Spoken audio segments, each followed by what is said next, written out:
여러분 한 주 또 잘 지내셨죠? 벌써 오늘 1월 또 마지막 주입니다. 2022년 뭐 엊그제 진짜 시작된 것 같은데 벌써 한 달이 훅 지나갔어요. 그리고 이제 내일부터 또 이제 뭐 구정 연휴가 시작되는데 정말 빠른 게 세월인 것 같습니다. 구정명절은 알다시피 우리 고유의 면적이라고 하는데 사실 영적으로 보건대는 우리하고는 뭐 별로 그렇게 관계가 없는 그런 명절인데 이때를 통해서 우리 그리스도 영을 받은 모든 지체들께서 아직도 그리스도 영을 모르는 자들에게 말씀을 전할 수 있는 시간을 준 게 바로 구정 아닌가? 영적으로 봤을 땐 그렇게 생각이 듭니다. 자, 이 시간도 우리 같이 또 한번 고백을 하고 말씀을 보도록 하겠습니다. 나는 십자가에서 옛사람을 못 박았습니다. 나는 온영 아들 제사장입니다.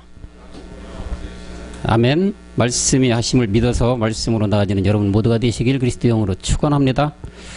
자, 오늘 본문 말씀 보도록 하겠습니다. 오늘 본문 말씀은 출애굽기 6장 6절로 7절 2절인데 우리 다 같이 한번 합독하시겠습니다. 시작. 그러므로 이스라엘 자손에게 말하기를 나는 여호와라. 사람의 집에서 너희를 빼내며 뇌에서 너희를 건지며 달과 큰 심판들로서 너희를 속량하여 너희를 내 백성으로 삼고 나는 너희의 하나님이 되리니 나는 애굽 사람의 무거운 짐 밑에서 너희를 빼낸 너희의 하나님 여호와인 줄을 너희가 알지라. 오늘은 이 두 절의 말씀을 중심으로 무거운 짐을 벗어버리라 라는 제목으로 여러분들과 은혜를 나누고자 합니다. 사람은 모두 저마다의 짐을 지고 이 세상을 살아갑니다. 아무리 어린아이라도 어린아이 나름대로의 짐이 있고 학생은 학생대로, 청년은 청년대로, 성인은 성인대로 다 여러가지 짐을 지고 살아가는 게 오늘날 현실입니다. 그래서 주님은 마태복음 11장 28절에 수고하고 무거운 짐진 자들아 다 내게로 오라 내가 너희를 쉬게 하리라고 말씀하고 있는 것입니다.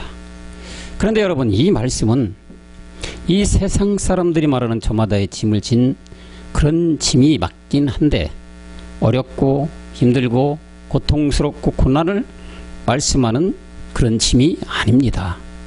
사람들이 흔히 말하는 세상 살아가면서 닥치는 저마다의 고난과 시련과 어려운 일들을 말하는 것이 아니라는 것이죠. 그럼 이 짐은 과연 무슨 짐을 말하는 것일까요?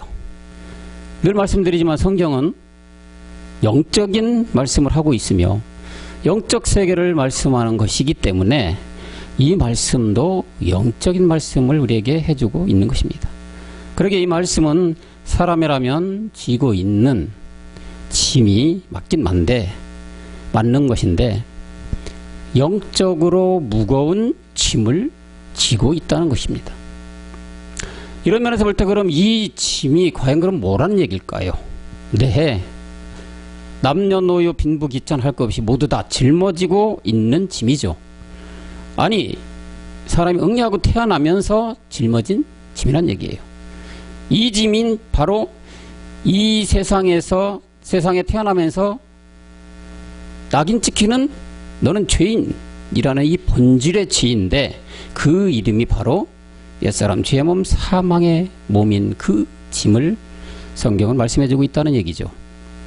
사람은 세상을 살아가다 보면 사람들이 말하는 짐은 늘 지어지는 것은 아닙니다. 어려울 때가 있으면 쉬울 때도 있고 슬플 때가 있으면 기쁠 때가 있고 또한 망해가다 싶으면 흥해가는 것이 이 세상의 삶의 흥망성쇠를 오르막길과 내리막길에 교차되는 점이 있는 것이 우리들 살아가는 삶의 모습인데 이런 짐이 사람들이 말하는 짐이지만 오늘 성경 본문에 출애굽기 6장 6절 가보면 이 짐은 이런 짐이 아니기에 짐은 짐인데 뭐라고 표현합니까? 무거운 짐이라고 표현하고 있어요. 우리 정우 자매님 한번 읽어주시겠습니까?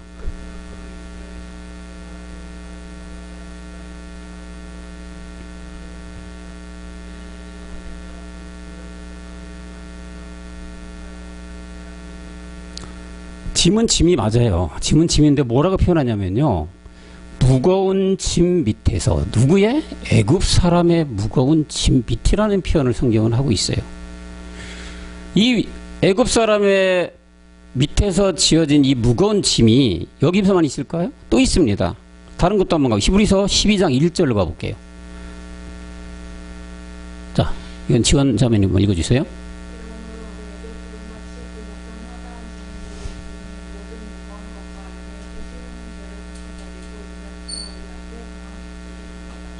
무거운 것이 바로 무거운 짐을 얘기하고 있는데 이것은 그 죄를 인내로서 벗어서 이제 우리는 경주하고 있는다.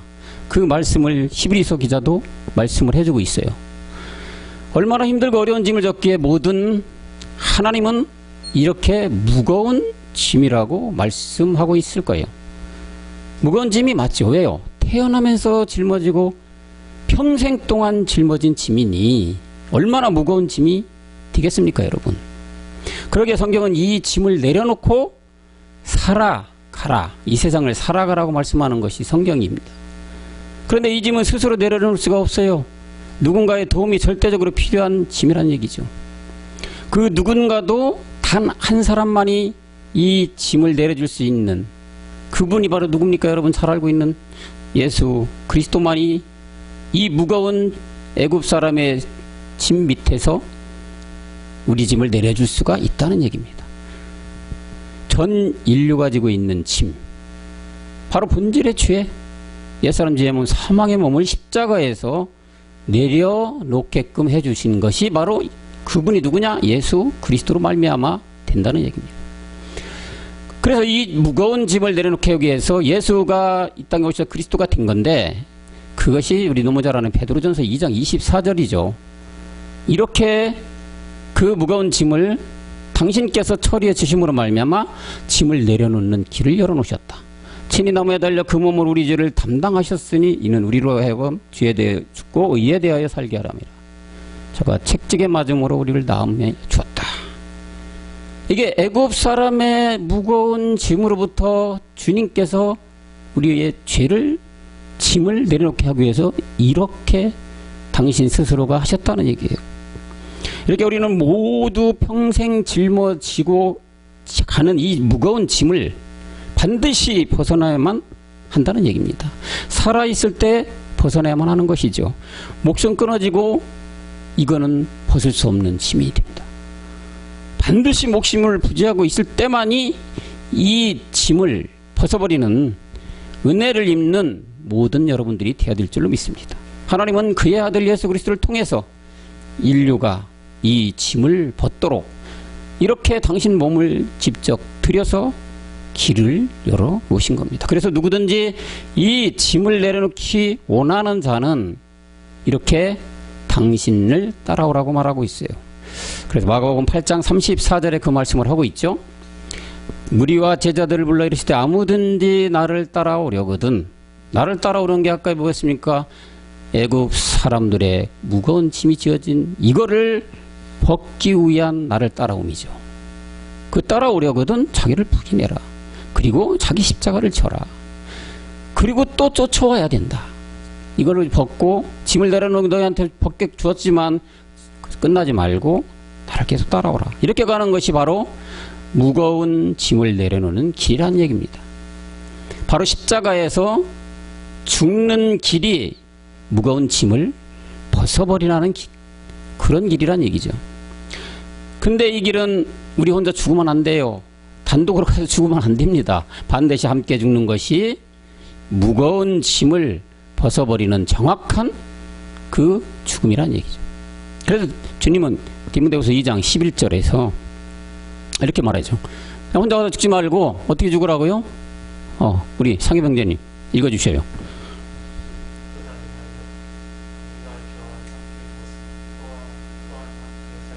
주와 함께 죽는 것이 바로 아까 얘기했던 애굽 사람이 지어진 무거운 짐을 벗어버리는 거예요. 십자가에서 이렇게 함께 죽었을 때만이 그 짐이 없어지고 우리에게 벗겨지는 것이란 얘기죠.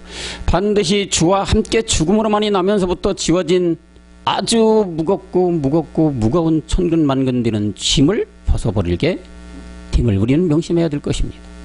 예수 내 대신 죽어서 이 짐을 벗는 게 아니고 그 죽은 것을 내 마음속에 믿음으로, 그러므로 말씀 가지고 십자가로 가서 죽는 길만이 이 무거운 짐에서 벗어나는 것이라는 것을 우리는 명심해야 된다는 얘기죠. 주님과 함께 십자가에 내려놓아야만 벗겨지는 짐이 된다는 얘기죠. 반드시 예수가 그리스도가 되는 과정을 통해서만 내려지는 짐이란 얘기예요. 그냥 예수라는 율법, 본문, 우리 본문에서 말씀한 예굽 사람의 무거운 짐에서 우리가 홍해를 지나서 그리스도의 세례를 받고 광야로 나오는, 즉 복음 그리스도로 나오는 과정을 통해서만이 이 무거운 짐을 벗을 수가 있다는 말씀을 본문에서 말하고 있는 것입니다. 이스라엘 사람들이 바로의 소나기, 애굽의 바로의 왕 소나기에서 40년의 종살이 끝에서 애굽 사람의 무거운 짐을 벗어난 것처럼 우리 모두는 십자가에 주님과 함께 죽음으로 무거운 이 짐을 벗는 은혜를 입어야 된다는 얘기입니다. 이 은혜는 누구에게나 주는 값없이 주는 은혜인데 오늘 많은 사람들은 이 은혜를 입으려 하지 않아요. 거저주는 은혜임에도 입으려 하지 않는다는 얘기죠. 그래서 로마 3장 24절에 말씀하죠. 어떻게 줬냐? 값없이 줬다고 말하고 있어요. 회장님 읽어주세요.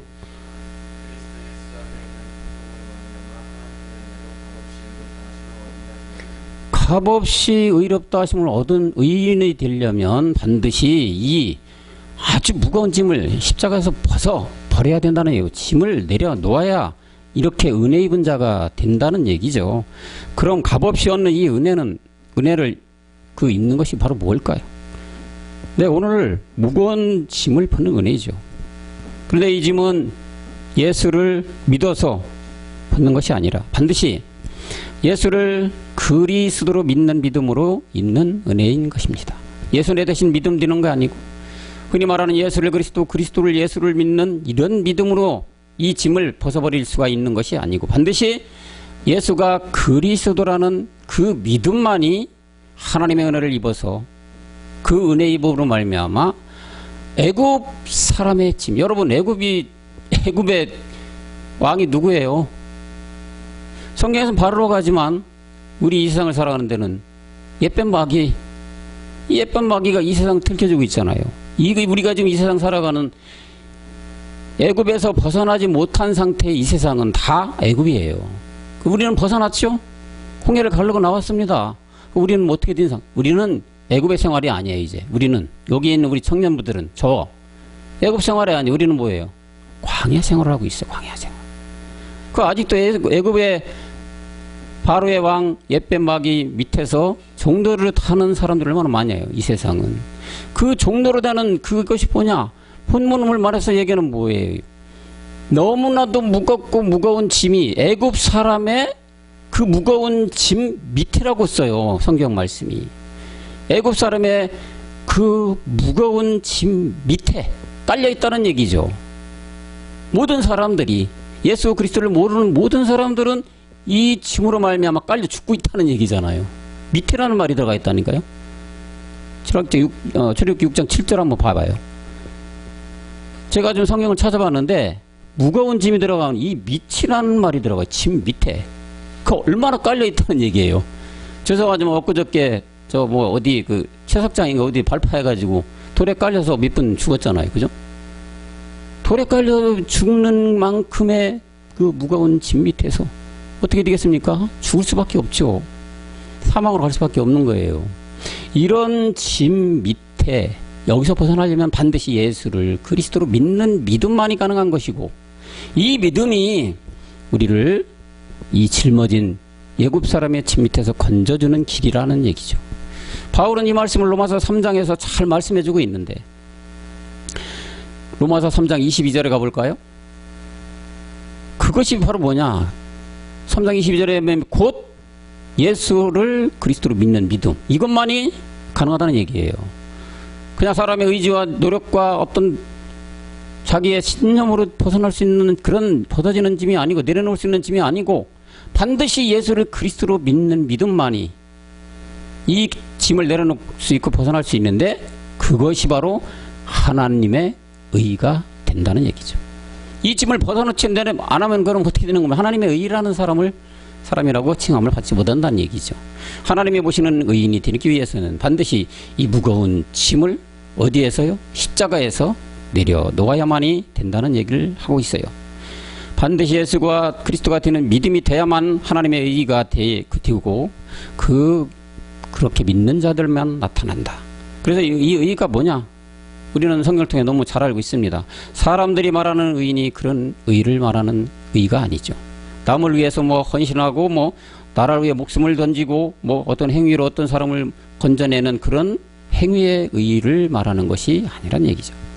성경에 말하는 의라는 것은 십자가 가서 죽는 것이 의인 것인데 우리의 본질의 죄를 죽이는 죽음으로서만이 얻어지는 의라는 얘기예요. 다시 말하면 오늘 얘기하는 이 본질의 죄라는 건 뭡니까? 오늘 무거운 짐이란 얘기예요.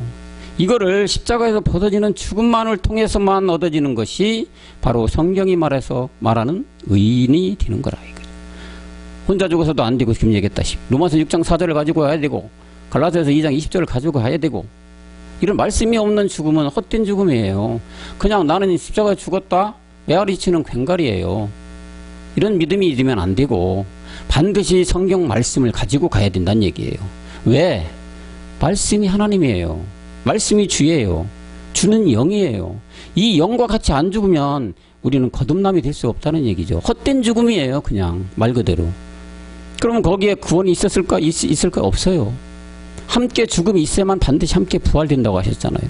그렇기 때문에 우리는 이 함께 죽는 것은 바로 주님과 함께 무거운 짐을 십자가에 죽음으로 말미암아 내려놓는 것인데 이 내려놓음을 통해서 우리는 하나님으로 보시는 너는 의인이라는 칭함을 받는다는 얘기예요. 의인이 되었을 때만이 구원이 되는 것이고 구원이 된 사람만이 다시 새 생명을 얻어서 아버지의 아들로 가는 그 길을 갈 수가 있다는 얘기죠. 그래서 여러분 우리는 요한복음 16장 10절에 의에 대해서 이렇게 정의를 해주고 있습니다. 영서자매님 한번 읽어주시겠어요? 의에 대하라 하면 내가 아버지께로 가는 거다. 아버지께로 가려면 어떻게 가야 됩니까? 죽음을 통해서 갈 수밖에 없어요. 우리 주님이 이 땅에 오셔가지고 십자가에서 죽음으로 말미암아 당신의 아버지께 간 거예요. 그러면 죽음이 없으면 아버지께로 못 간다는 얘기가 되는 거 아니겠습니까? 이 죽음이라는 것은 뭐에 대한 죽음이었어요? 죄에 대한 죽음이었어요. 그러면 이 죄라는 것은 상명제님 우리 이것에 말하는 죄라는 건 어떤 죄를 대하 죽는 겁니까? 그렇죠. 본질의 죄를 죽는 거죠. 십자가에서 함께 죽는 거죠. 다시 오늘 본문의 말씀에 적용된다면 아주 무거운 짐을 십자가에서 내려놓는 거 이게 죽는 거죠. 이렇게 죽었을 때 의가 되고 이 의가 바로 하나님께 가는 것 죽음을 통해서 그러므로 말미암아 이제 너는 죄인에서 뭐가 됐다? 의인이 된 거야 라고 하나님이 인정해 주는 사람이 되어야만이 구원이란 얘기예요. 세상 사람들로 인정받으면 받을수록은 구원과는 먼 사람이 돼요. 아이러니컬한 얘기죠. 세상 사람들부터 저 사람은 참 된 사람이야, 저 사람은 잘 나가는 사람이야, 저 사람은 법이 없어도 사는 사람이야 라고 듣는 사람일수록 성경적으로 보면 가장 악한 사람입니다. 참으로 아이러니컬한 말이에요. 왜 그럴까요? 이유가 뭘까요? 이거는 철이 형제님 왜 그렇게 될까요? 이 원리가 아이러니컬해요. 그죠? 우리 사람들한테 칭송을 받고 존경받고 정말 칭송을 받고 물어름을 받는 사람일수록 성경적으로 보면 가장 악한 사람이고 구원과는 먼 사람이 된다. 왜 그럴까요? 뭐 때문에 그럴까요? 오늘 목사님도 잠깐 터치를 해주셨죠. 가장 중심이 뭐라겠습니까? 옛사람 죄 몸 사망. 본질의 죄가 있는 이상은 아무리 이 세상에 칭송받고 잘나가는 존경받는 법이 없어도 사는 거룩한 사람이라 할지라도 이 본질의 죄가 있기 때문에 반대되는 사람이에요. 그런 사람은 왜 더 구원을 받을 수 없느냐? 자기가 잘나가는 의의가 나타났어요. 자기가 자는 신념이 나타났어요. 자기가 잘나가는 의지를 가지고 자기가 이뤘다고 생각을 하기 때문에 마음이 가난해져야만 복음을 받을 수 있잖아요. 복음을 받는다는 게 뭐예요?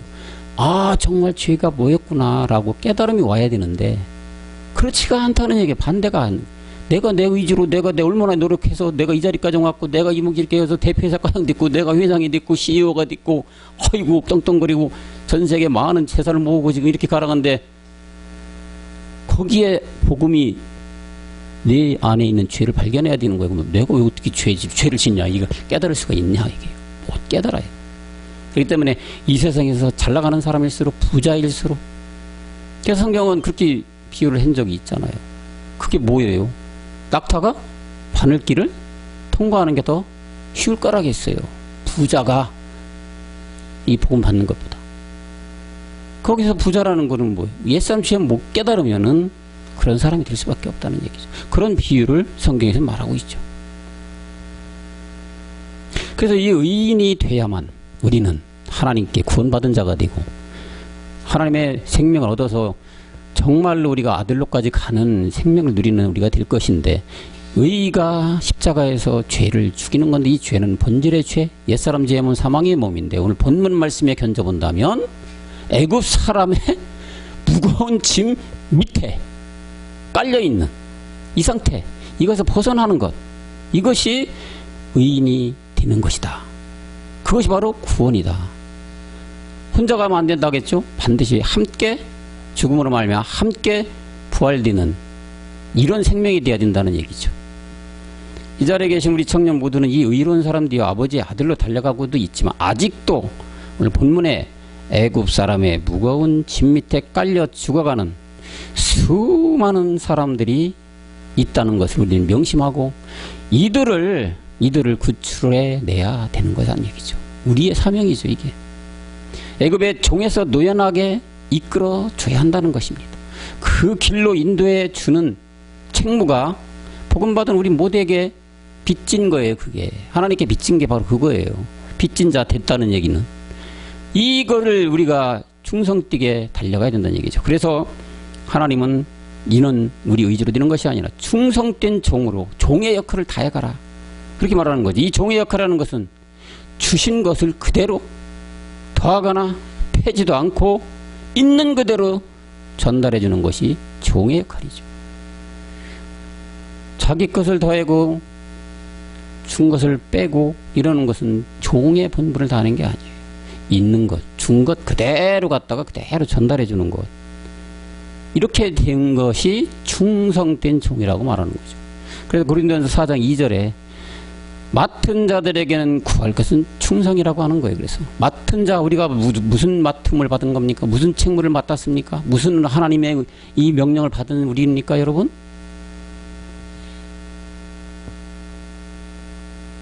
철이 형제님, 우리가 무슨 맡은 게 뭐예요? 맡은 게 뭔가를 우리에게 맡겨 주셨어요. 지금 맡은 자들에게는 구할 것이 충성밖에 없는 거다. 그렇죠. 복음이죠. 복음을 맡은 우리들, 말씀을 맡은 우리들. 다시 말하면 오늘 여기 아까 얘기했던 종의 역할을 충실하게 하는 이런 맡음이겠지.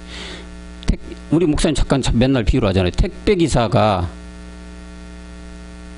그 맡은 바 임무를 다하려면은 있는 짐을 그대로 받는 사람에게 전달해 주는 것이지 뜯어가지고 보고 뭐 빼고 하면 충성된 종이 아니잖아요. 그런 택배기사가 아니잖아요. 성경도 그렇게 지금 비유를 우리 목사님 얘기해 주셨지만은 이 맡은 자들에게, 이 복음을 맡은 자들에게 이 구할 것은 충성밖에 없는데 그러면 택배기사가 이 나를 물건이 있어야지 나르잖아요. 그죠? 물건이 없으면 나를 의미가 없잖아요. 그 택배기사 있을 이유가 없죠. 물건이 다른 어떤 매개체가 있음으로 말미암아 이걸 날라줘야지 택배기사 역할을 하는 거잖아요. 그럼 우리 복음 받은 사람들은 금방 얘기했듯이 뭐가 있는 것이다? 복음, 그리스도, 이 말씀을 전해주는 이게 바로 우리에게 반드시 필요하다는 얘기죠. 물건이 없는데 택배기사가 뭐가 필요하며 물건 있는데 어디 가서 이거 전달해 줄 수가 있습니까? 그러면 맡은 자에게 구할 충성되게 된 종이 되려면 뭐가 있어야 되는 겁니까? 우리 안에 예? 복음, 그리스도의 말씀이 있어야 돼요. 이 말씀이 없으면 우리는 존재 가치가 없는 거죠.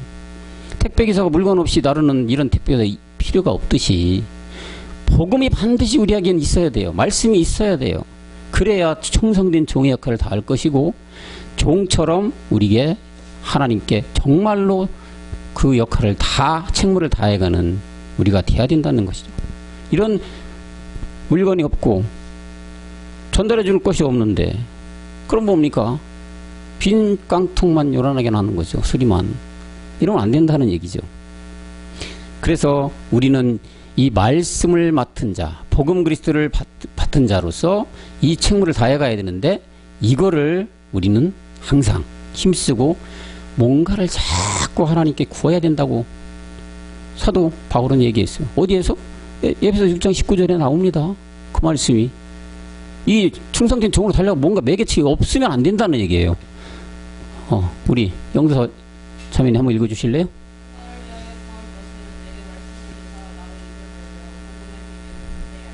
나를 위하여 구했게 뭐냐? 말씀을 달라고 구하라 이거예요. 말씀을 주사 나로 입을 열어 복음의 비밀을 탐되게 하라. 말씀이라는 것은 여러분 그냥 성경책에 있는 말씀 전달해 주는 게 말씀이 아니라겠죠? 저 말씀은 하나님인데 하나님이 뒤에 있는 말씀 이건 복음이에요. 복음은 예수로서 예수 말씀 전하면 복음이 아니죠. 성경책에 글씨 있는 그대로 전달해 주는 건 그건 복음이 아니고 말씀도 아니에요. 복음의 여기서 말씀이라는 것은 바로 복음이 된 말씀인데 이 복음이라는 것은 예수가 그리스도가 되지 않으면 복음이 안 되는 말씀이에요. 이 말씀을 나에게 어떻게 구하라. 나에게 좀 달라고. 우리는 이걸 구해야 된다는 얘기죠. 이게 택배기사가 물건 가지고 있는 것과 다른 건 없는 거죠.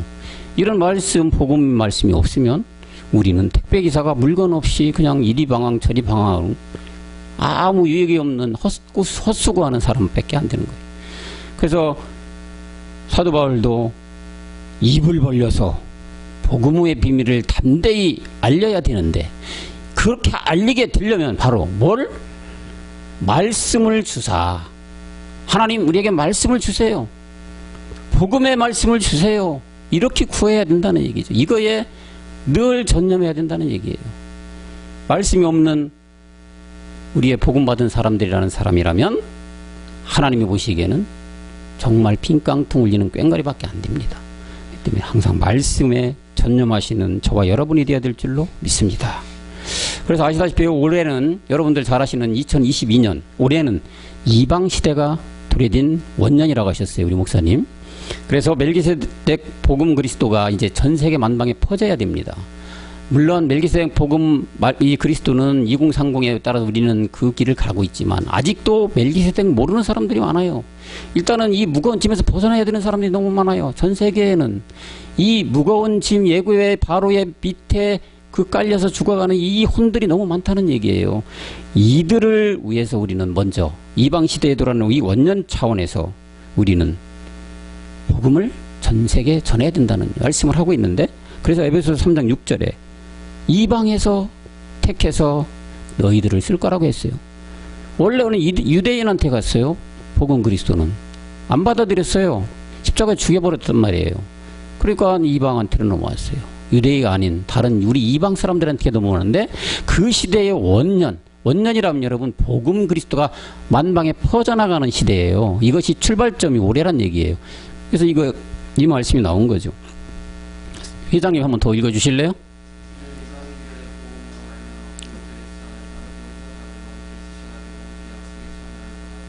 이방인들의 복음으로 말미암아. 하나님은 분명히 이방들을 들어 쓴다고 했어요.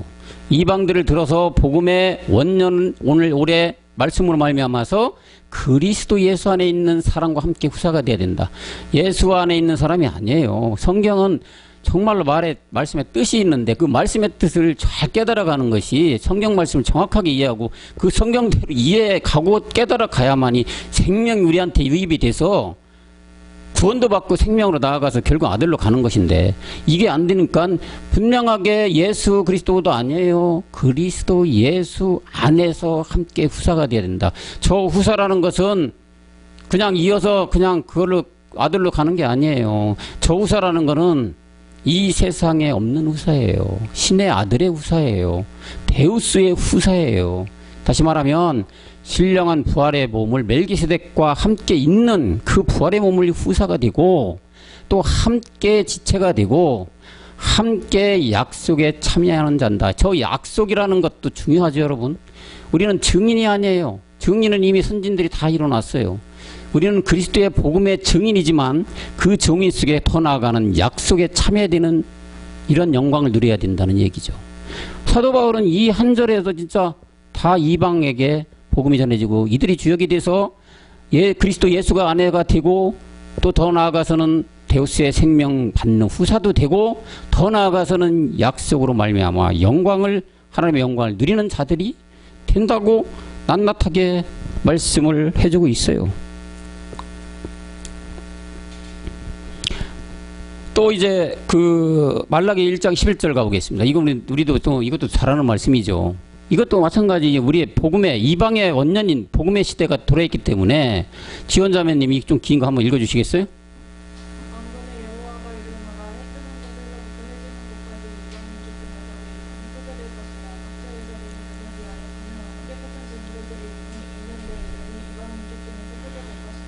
여호와가 하나님의 말하노라 해 뜨는 곳 해 지는 곳 어떻게 됩니까? 만방이에요. 만방. 이 지구촌 통틀어서 해 뜨는 곳 해 지는 곳까지 이방 민족 중에서 이방 시대가 도래한 이방이라는 말을 자꾸 주님은 얘기해요. 유대인은 지나갔어요. 유대인은 결국은 이제 구원밖에 없어요. 그것도 다 구원받느냐 아니에요. 목배임의 구원밖에 없는 거예요. 유대인들은. 그렇지만 이방 민족이 이제 주역이 돼서 내 이름이 크게 된다. 내 이름 그리스도 예수의 이름 다시 말하면 멜기세덱 그리스도의 이름이 크게 될 것인데 각지에서 내 이름을 위하여 분영하고 깨끗한 제물을 드리고 이는 내 이름이 이방 민족 중에서 크게 된다. 이방으로 하여금 온 세상 만방에 편만하게 복음이 전하지게 될 것이라고 말라기에 기록을 하고 있다는 얘기죠. 이제 우리 이방을 통해 하나님은 이렇게 이건 뭡니까? 전 세계의 부흥을 일으키겠다는 얘기죠. 그래서 이방 민족을 통해 하나님은 수년 내에 부흥을 일으키겠다고 성경 곳곳에 이 말일 끝날에 대해서 그런 일이 벌어질 거라고 얘기를 하고 있어요.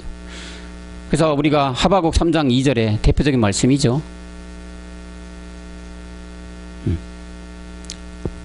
저기 철이 형제님 한번 읽어줄래요?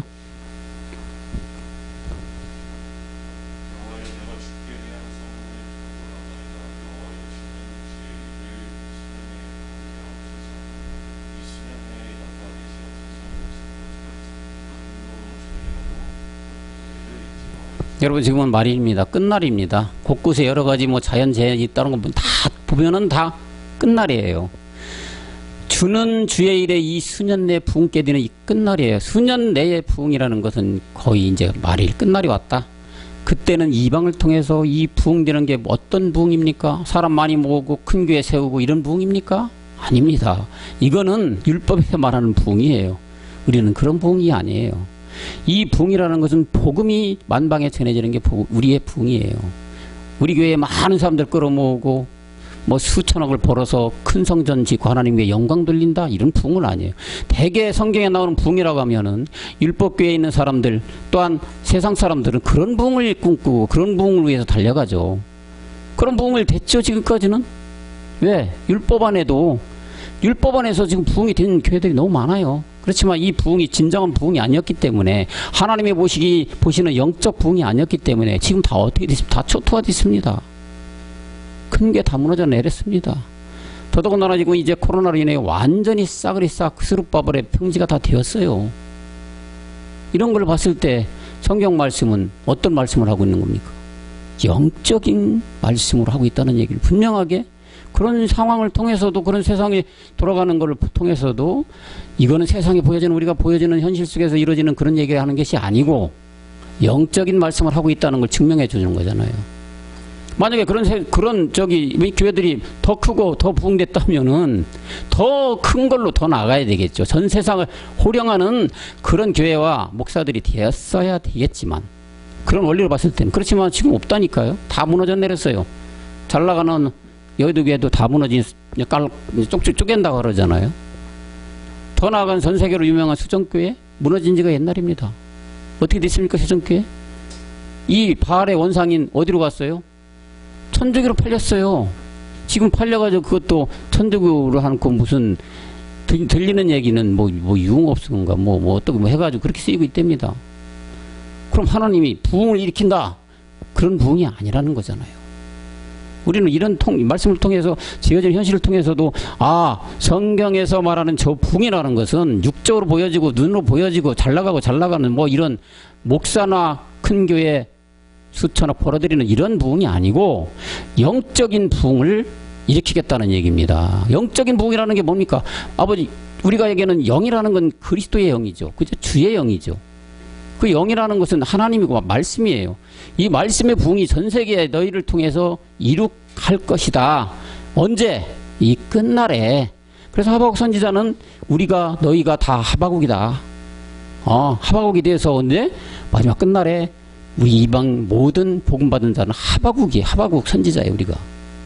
이 부흥이 곧 일으킨다. 그것이 바로 영적으로 봤을 때는 올해가 원년이 된다는 얘기예요. 그래서 목사님 지금 여러 군데 올해 초에 그랬잖아요. 제주로 시작을 해서 해남부터 시작해가지고 이렇게 복음을 계속 이 땅을 이렇게 밟고 계신 거란 얘기죠.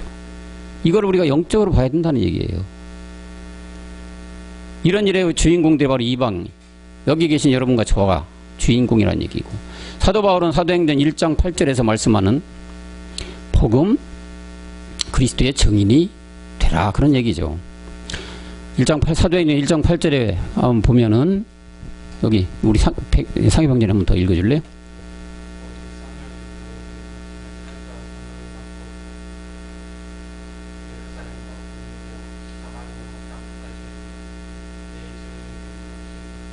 성령이 너에게 임하시면 너희가 권능을 예루살렘 온 유다 하모나의 땅까지 내 증인이 되라. 복음 그리스도의 증인입니다. 이제 우리는 늘 강조하지만 올해는 2030 멜기 세대의 그 과정 속에서 30년까지 가야 되는 그 계획 속에서 올해가 이 복음을 땅끝까지 이르는 증인이 되는 원념 출발이 본격적으로 시작됐다. 그 말씀을 하고 계시다는 얘기죠. 이제 이방 시대에 이니만큼 모든 족속을 제사로 삼아서 마태복음 28장 19절에서 주님 명령하시는 세례를 줘야 하는 것입니다. 우리가 주는 것이 아닙니다. 우리가 어떻게 가서 세례를 줍니까? 우리가 뭔데? 그렇게 주는 게 아니고, 너희는 가서 모든 족속으로 제사를 삼아 아버지와 아들과 성령의 이름으로 세례를 줘라. 얘기했듯이 성령의 이름으로 세례를 주고 아들의 이름으로 세례를 주고 아버지의 이름으로 성령의 이름으로 세례를 준다는 얘기는 성령을 받아야 된다는 얘기인데, 그 성령을 받는 것이 우리가 직접 가서 성령 받아라 이게 아니고 말씀을 전해주는 거죠. 말씀을 전했을 때 성령 세례가 되는 게 뭡니까, 여러분? 초리 형제님, 성령 세례가 되는 시점이, 우리 성령 세례를 주라고 했어요. 하나님 분명히 모든 족속으로. 어떤 게 성령 세례를 주는 겁니까? 말씀을 딱 전해줬을 때. 네? 성령 세례가 어떤 게 성령 세례가? 성령으로 세례를 주는 거야. 지금 말씀으로 주는 거죠. 말씀. 우리가 직접 가서 성부와 성자와 성령 이런 그런 세례가 아니고, 어떨 때 성령 세례를 준다고? 네.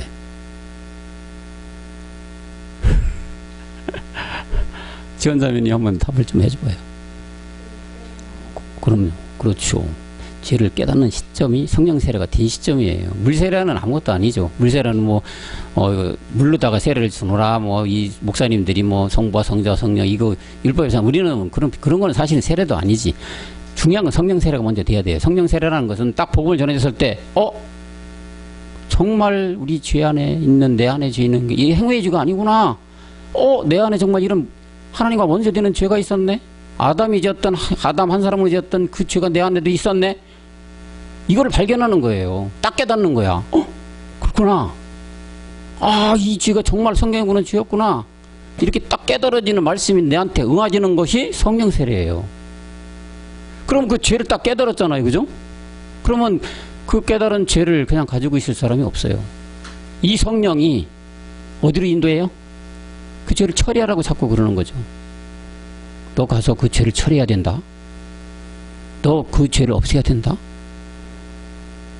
어디 가서 없애?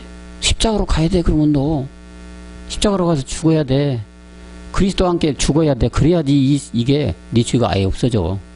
그래야 네가 의인이 되는 거야. 자꾸 성령은 우리에게 얘기를 해주는 거예요. 그렇게 해서 끌어가서 십자가 가서 딱 죽게끔 해주는 데까지 이르는 게 바로 성령. 오늘 아까 낮에 영어 시간에도 우리 샘성 교사님 얘기했어요. 진리의 성령이 내게 임하면. 성령은 두 가지 성령이 있다겠죠? 진리의 성령과 거룩한 성령. 그 진리의 성령이 바로 이렇게 끌어가는 거예요. 죄를 깨닫게 해서 십자가에 죽게끔. 그게 성령 세례예요. 그리고 여기 아들의 세례, 그죠? 아들의 세례, 아버지의 세례. 아들의 세례 뭡니까? 그러면 세례는? 우리 상희병자님. 아들이 누구예요? 예? 예수? 그리스도. 사실 영적으로 보면 그리스도가 진정한 하나님의 아들이죠. 그럼 이게 아들의 세례는 뭡니까?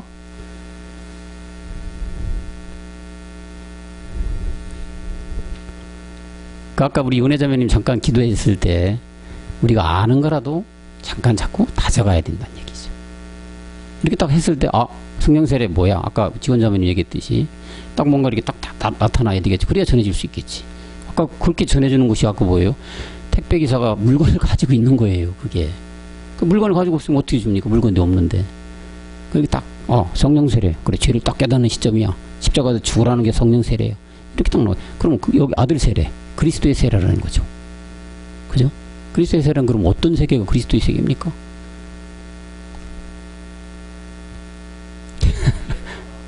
네.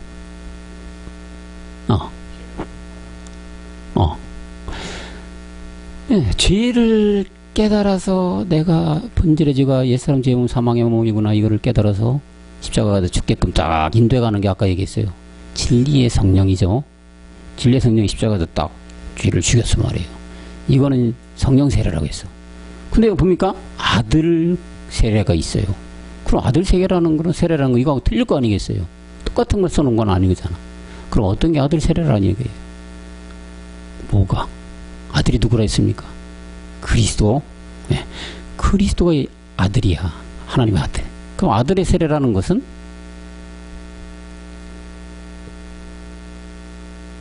어떤 게 아들의 세계? 지원자님 다시 한번 얘기해줘요.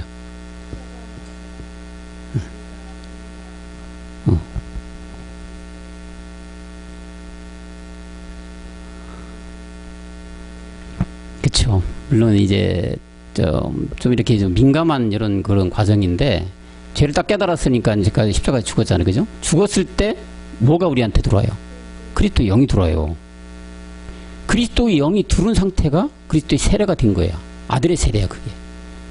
그게 그리스도 예수 그리스도에서 그리스도 예수가 된 상태지. 그 우리가 지금 누구세요? 지금 우리는 그리스도의 세례를 받은 사람들이에요. 여러분 상혜형제님 안에 누가 계셔요? 그리스도 영이 계셔요. 뭐 때문에 어떻게 해서 그리스도 영이 왔습니까? 성령 세례를 통해서 왔어요. 그죠? 성령 세례를 통하지 않고 바로 그리스도의 세례를 받는 사람은 없어요. 이 세상에는. 단계를 반드시 과정을 거쳐야 돼요. 성령 세례를 아까 얘기했듯이 죄를 탁 말씀을 들어보니까 맞네. 성령 찾아보니까 맞네. 이거 우리 본질의 죄가 있었네. 이 본질의 죄 옛사람 죄 사망몸이라고 로마서에 써있네. 이걸 지금 가지고 있으면 안 되겠네. 성경 말씀 보니까 이걸 가지고 어떻게 해? 십자가에서 함께 죽어야 돼. 함께 딱 죽는 데까지 끌어주는 게 성령 세례야. 그 딱 죽었어. 죽음과 동시에 우리는 누가 들어온다고? 그리스도 영이 우리한테 들어오는 거예요. 그리스도 영이 딱 들어오는 시점이 그리스도의 세례, 아들의 세례가 된 거지. 여러분 십자가에서 죽음으로 말미암아 우리가 구원된 거 아닙니다. 분명히 알아야 됩니다. 십자가에 죽고 부활된 시점이 우리가 구원 시점이에요. 그리스도의 세례까지가 아들의 세례까지가 구원된 시점입니다. 여러분 성령 세례로 우리가 구원된 게 절대 아닙니다. 그건 죄를 처리한 거예요. 그럼 우리는 예수 믿어도 구원된다는 거 똑같은 얘기죠. 그죠? 예수 믿어도 구원이 안 된다고 했잖아요. 예수 그리스도가 돼야 돼 일단은. 그리고 나서 그것도 구원된 게 아니야. 그리스도 예수가 됐을 때 구원이에요. 다시 말하면 아들의 세례가 받아졌을 때까지가 구원된 거예요. 그러고 나서 이제 마지막은 무슨 세계가 남았어요? 아버지 세례 남았어요. 아버지 세례. 아버지 세례는 우리가 줄 수 있는 세례가 아닙니다. 사람이 줄 수 있는 세례가 아닙니다. 우리가 스스로 받는 세례가 아니에요. 이거는 하나님만이 하는 세계예요. 그래서 이거는 마지막 끝날에 이루어지는 세례인데, 그리스도, 멜기세덱 그리스도가 우리가 한 몸이 되잖아요. 그죠? 그게 마지막이잖아요. 그게 뭐예요? 신령한 부활의 몸을 입은 그 시점에 주어지는 세례야. 아버지 세례는. 그 아직 남아있는 세례죠. 그래서 이렇게 가서, 너희는 가서 모든 족속, 세상에 이 땅 끝에서 저 땅, 서쪽에서 남쪽에서 막 북쪽에서 할 거 없이 온 지구 통틀어서 모든 족속으로 제자를 삼아라. 제자를 삼는다는 게 여러분, 우리는 말 그대로 그리스도의 군사로서, 하나님의 아들로서, 또 제자로서 나가는 건데, 제자를 삼는 거는 이거는 뭐 구원받는 그 시점보다는 더 심오한 말씀이죠, 사실은. 근데 이게까지 끌어줘야 되는 게 우리 책무죠. 왜? 성령 세례를 됐게끔 해서 구원받고 그리스도의 세례까지 해주면은, 물론 말씀이 끌어가야 되겠죠? 읽어지는 거는 말씀으로 읽어지는 거니까. 그래야 열매가 맺혀지니까. 그렇지만 우리는 말씀을 전하는 책무가 우리한테 주어진 거다라는 얘기죠. 그래서 우리는 이 말씀이 이제 멜기세덱 그리스도 안에서 하나의 몸을 이루는 이 과정만 남은 건데, 이것이 수년 내에 부흥을 일으켜서 마지막 끝날에 이루어지는 것인데, 모든 선지자들은 이 말일에 수년 내에 곧 부흥을 일으킬 것이다. 영적 부흥을. 그래서 미가 선지자도 또 얘기해, 우리 잘 아는 말씀들이죠. 우리는. 그렇지만 처음 보는, 방송을 보는 분들이 아마 생소하겠죠. 우리는 너무나 많이 들어서, 목사님을 통해서 너무 많이 들어서, 아, 성경의 과정이 이런 과정을 통해서 말이란 이렇게 이루어지겠구나라고 우리는 생각할 수 있고 깨달을 수 있지만, 처음 보는 모든 방송을 보는 분들은 처음 생소한 말씀일 수가 있어요. 그래서 한번 보는데, 미가서 4장 1절 한번 보겠습니다. 말일에 이르러는, 자, 말일 끝날에 가서는 여호와의 전에 산이 산들의 꼭대기에 굳게 서며 작은 산들 위에 뛰어나고 민족들이 그리로 몰려간다. 세상의 모든 민족들, 이방을 통해서 그드라지 안으로 갈 이런 민족들이 어디로 가느냐? 시온산으로 달려가는 거예요. 이 산 꼭대기라는 것은 우리가 지금 얘기하는 시온, 말씀이 있는 곳, 십자가의 도가 전해지는 곳, 작은 산들 위에 뛰어난다. 작은 산들이라면 자잘한 조그만 산들, 율법 다 패해버리고 뛰어난 전이 시온산에서 이루어질 것이다. 미가 선지자도 이렇게 해서, 이런 주인공들이 이방인, 여러분과 천대, 이런 거는 아까 얘기했듯이 성령 세례가 먼저 우선 돼야 되고, 그리스도의 세례가 돼야 되고, 마지막은 아버지 세례까지 가야 된다는 얘기입니다. 그래서 우리는 이 증인으로서 항상 말씀을 전해줘야 한다는 얘기죠. 오늘 본문 말씀에 있는 것처럼 애굽 사람의 무거운 짐 밑에 깔려있는 자들에게 복음 그리스도의 말씀을 자꾸 들려주는 것이 우리의, 하나님이 주시는 우리의 책무예요. 의무예요. 이건 안전하면 안 돼. 안전하면 뭐라고 했어? 바울도? 나에게 화가 있을 거라고 했어. 나에게. 왜 나에게 화감이 있을까요? 말씀 안전해주면. 여러분들, 물이 고여있으면 썩습니다. 그죠? 물은 자꾸 어떻게 돼? 퍼내야지 생수가 나와요. 그러면 그 말씀에 이 바울이 얘기하는 거 견져보면은, 전하지 않으면 우리가 생수가 자꾸 안 나와요. 자꾸 전해줘서 퍼내고 또 전해주고, 그랬을 때 새 생명이 자꾸 솟아나서 샘물이 자꾸 고이면 썩고 퍼내면 생수가 되듯이, 똑같이 말씀을 자꾸 전해줘야 되는 때가 어떤지 못 어떤지 너희는 말씀 전하는데 전념하라고 한 거죠. 그래서 뭐 이번에 이제 명절이 내일 모레인데, 저도 우리 가족들한테 맨날 가면은 안 믿는 우리 형제들이 세 사람이 있어요. 세 사람. 아직도 안 믿는다는 거는 율법에까지는 들어와가지고 장로과 형 대신 큰형님이 있고 있는데, 가서 얘기를 해요. 듣든지 말든지, 언쟁을 하든지 말든지 일단 전해주고, 그걸 예수 구원은 안 돼요. 예수가 그리스도가 돼야지 구원이야. 뭐 이렇게 전해주고 빠지는 거지 그냥. 왜? 나중에 성령이 세례가 될 때가 있을 거예요. 그때를 기다리는 거죠. 이게 전해줘야 되는 우리 책무가 있다는 얘기죠. 여러분 반드시 우리는 주인의 충성된 종으로서 그 책임과 의무를 다해야 하는 것이 마태복음 25장 20절처럼 마태복음에 가면 우리 그 달란트 비유를 합니다. 마태복음 25장 20절처럼 달란트를 갑절로 남겨야 되는 겁니다. 2달란트는 갑절로 4달란트, 5달란트는 갑절로 10달란트를 남기는 충성된 종이 되어야 된다는 얘기죠. 종이 지금 이 달란트를 맡은 종이 1달란트처럼 땅에 묻어두면 안 돼요. 배가 되게끔 갑절로. 이게 무슨 얘기예요? 말씀을 자꾸 전해주라는 얘기예요. 때렸든지 뭐든지 전해주는 달란트 장사 열심히 해란 얘기죠. 우리 예전에 들은 말씀이에요. 달란트 장사를 열심히 하고 이걸 병행하여 가져가는 하나님의 일을 하는 것인데, 하나님의 일은 뭐냐? 말씀을 듣는 거예요. 말씀을 듣는 건데 자꾸 우리 안에 유입시키는 거야. 이것이 누가복음 19장 16절에 말씀하는, 누가복음 19장 16절에 가보면은 한 문화를 10문화로 만드는 장사를 또 해야 돼요. 이렇게 두 개를 병행해야 돼요. 우리는 한 문화를 10문화를 만드는 누가복음 19장 16절 첫째가 나아가 주여 한 문화로 10문화를 남겼나이다. 여러분 모두는 다 10문화로 남겨져야만 됩니다. 무슨 얘기냐? 10문화로 남기는 것은 말씀을 자꾸 유입하여 내가 그리스도의 생명을 얻는 빌립보서 3장 21절이 주인공이 되라는 얘기예요. 데우스의 후사가 되고 약속에 참여하는 자, 아까 말씀한 대로 그런 자들이 되라는 것이 10문화를 남기는 여러분이에요. 근데 지금 10문화를 남기기 전에 같이 병행할 게 뭐야?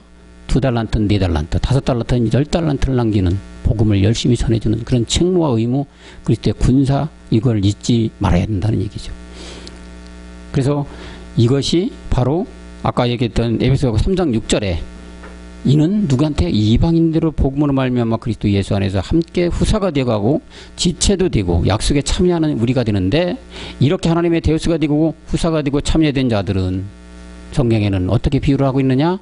건물을 짓는 것처럼 기둥과 기둥이, 건물과 건물이 잘 서로 연결되어 에베소서 2장 21절과 22절에서 말하는 아름다운 성전으로 이루어 가야 될 줄로 믿습니다.